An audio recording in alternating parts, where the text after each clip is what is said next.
अपने ज़हन को ज़मानाए हाल में हाजिर और मौजूद रखना ही इंसान का कमाल है। लोग जिन्नात को काबू करना चाहते हैं, मगर अपने ज़हन और ख़याल को अपनी तवज्जो में कैद करने का फ़न नहीं सीखते।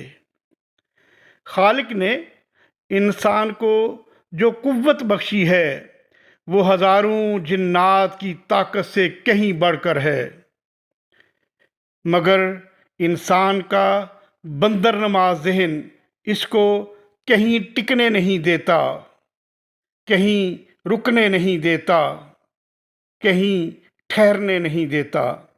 अल्लाह ने आपको हुक्मरान पैदा फरमाया है, मगर आपने बिकारी बनना अपने लिए पसंद कर लिया।